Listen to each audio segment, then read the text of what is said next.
Welcome back, Cardboard Warriors. How's everybody out there doing today? I got another box of Innistrad Crimson VOW draft boosters. This is from the second case I've opened, so we'll see what happens here. Last one was decent, but I'm still having trouble getting the Cultivator Colossus. I don't know if I've pulled one yet. I might have. I don't know. I've opened a lot of boxes here recently, and I have a terrible memory, so I might have, but it definitely seems like it's a harder chase card to get. Got our box topper there. I'm really glad they did the box toppers in this one. I wish they did box toppers of some form in every set. It just gives something a little bit extra, especially if they're going to do it with the uncommons like they're doing it in this one and like they did it in Icaria and all that. So I think Zendikar Rising was probably my favorite as far as the box toppers go because you could only get the expeditions. So that was cool. These are the Japanese packs, looser packs, got the pull tabs. Make it really annoying to open, but hey, advertising first pack, yay. Our first land, concealing curtains for our first rare, and some uncommons and commons. All right. So far, not off to a really exciting start, but we'll see what happens. It's you can never tell with these. All right, there's our first foil. It's a common. Keep track of the foils. Got a Geralt Visionary Stitcher. Great zombie lord type guy. For blue, so he's really going to pump up the zombie decks. If you haven't done any sealed or draft or anything with this set yet, if you do get a good amount of zombie creators and that guy, he's pretty powerful in sealed. Alchemist Gambit for our next rare. There's definitely some good cards that have the ability to surprise us down the road and become pretty powerful cards in certain formats. So we'll see what happens. Alright, next land, Cemetery Prowler for our first mythic. Alright, that's one I don't get quite as often, so nice to see him show up.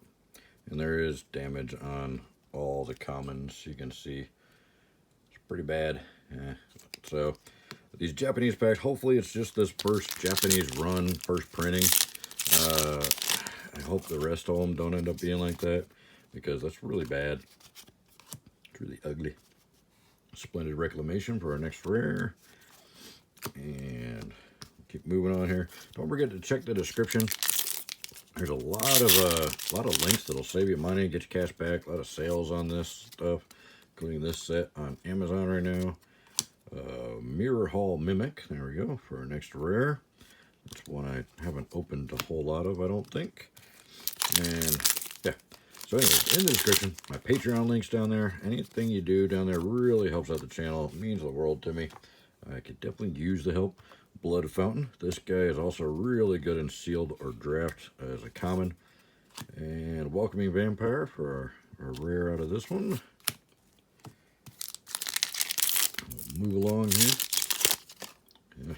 Oh, that common got wrecked by the pull tab there. Day and night token. Alan and Voice of the Blessed for the next rare. And we're looking pretty slow start here. Come on, box, pick it up a little bit. I've got no rare lands yet. No mythics. Oh, one mythic. Dollhouse of Horrors, foil. There we go. So foil rare. Hive-Heart Shaman for our normal rare. Yeah, it definitely seems like the inconsistency is still there. Ever since Strixhaven, it's been very inconsistent on these boxes. Edgar Charm Groom with Edgar Markov's Cobbin on the back. The so many people like one of my one person commented the other day on one of my videos that they haven't gotten a single Dollhouse of Horrors, but I seem to get them in like every box I open. Headless Rider. So the inconsistency is crazy. Some people will get like, a play set of a mythic out of a case and none of another mythic, and the next person will get play sets of the one they didn't get and none of the ones they got. Torrens Fist of the Angels with the showcase, and of course there is looks like kind of God box type boxes in the set booster boxes where you can get almost all showcase rares and mythics, and that results in way more mythics than you should get in the box. Glorious Sunrise for our next rare. I've only got my hands on one set box, and it was not one of those stacked up boxes, so I don't know how rare those boxes are or it's like a super rare thing, or if they kind of messed up and did a bunch of them like that, dig up for the very costly cleave cost there. The cleave idea is awesome. I think it's a really cool idea. I just think the costs were a little bit much. All the cleave costs are like 2 colors for the most part. And I think that's going to hurt it down the road. And we got a second foil rare, an Edgar Charm Groom, which we got the regular rare of a second ago. There we go. And a Hullbreaker Horror for a regular rare. He's not a hull breacher, unfortunately. Hullbreaker was definitely more powerful. Definitely a better pull. Alright. And then finally another mythic, Faithbound Judge. He's got the Sinner's Judgment on the back. So there we go. Flying Vigilance, 4/4. Defender. Oh, it's a wall. I'm kind of surprised they brought walls back. I'm throwing comments around over here. Kind of surprised they brought walls back so heavily in this set. I really haven't been doing much with the walls lately, and then all of a sudden just tons of walls in this set. Common foil. And another mythic, the Kai Ghost Hunter. I haven't got very many of her yet, so that's nice. I think that might only be the second one, or maybe even the first. I thought I pulled at least one of her though. But it's nice to see the 3-drop Planeswalkers.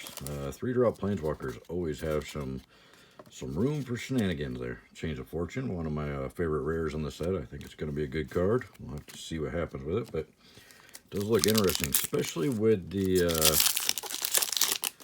ability to exile cards and be able to play them still. God, we're getting tons of advertising cards in this box. Another Edgar Charm Groom. So that's our third one. We got a foil, a regular, and now a showcase. We got the trifecta.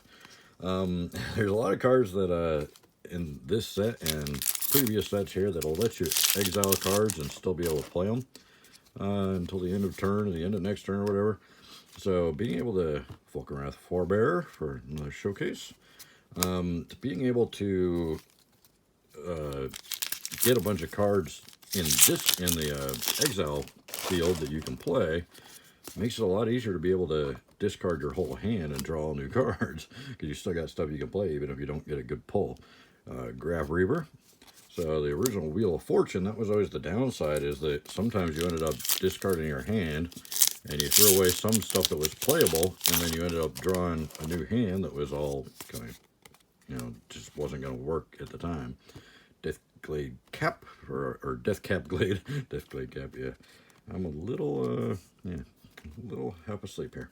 Our next rare and our first rare land. So we're almost 2/3 of the way through the box, and we finally got our first rare land. So this isn't looking like a terribly strong box so far. Hopefully it picks up. We definitely, well, there's another rare land, Stormcarved Coast. So 2 of them in a row. But we definitely need this box to pick up. We only got 3 mythics and 2 lands, so could definitely use a little bit more spicy stuff here. Alright. And Toxrill again. Yep, Toxrill. Toxrill for our next mythic. I get that mythic in every single box, I think. Yeah. So I think I got 3 of him in one box before. Or at least 2. I know I got Showcase and the regular. I thought I might have gotten the Showcase, the regular, and the foil all in one box. Howling Moon for our next rare. Alright, 1 stack left. We're 2/3 of the way through the box. We're moving right along, but we're not getting anything terribly spicy. I hope the Toxrill becomes a big chase card, because I got tons of them. Voldaren Estate for our next rare. And that was it. Alright, come on. Give me something good, box. This has been kind of weak here. And a Kessig Wolf Rider for our next rare. Still nothing terribly exciting. Maybe more mythics, some more rare lands. Like pronto here, box. A treasure token. And Hopeful Initiate. Another good 1-drop. There's a lot of 1-drops with a lot of ability in this set, so 1-drops always tend to be a little more sought after than more expensive cards, obviously, because they fit in aggro decks. Foil Forest. There we go, Necroduality, which is now the most expensive card in the set in its standard format. So there we go. Building up those black-blue zombie decks. So finally got Necroduality, and I think we've gotten them in some boxes before. I think I got a couple of those already, or at least one. But don't know if I've gotten a single Cultivator Colossus yet, so kind of surprised about that. Send a pack leader for an extra rare. I really want to get that Colossus guy because I don't think I have a single one. And he's the second most expensive card currently, so that keeps changing around. He'll keep changing around still. Brian Comer foil and Curse of Hospitality. The curses are back. Curses are pretty fun. I like enchantments. I've been doing building some enchantment decks lately. We'll see what happens with some of these. Patchwork Crawler. See if some of these curses become powerful staples in any format.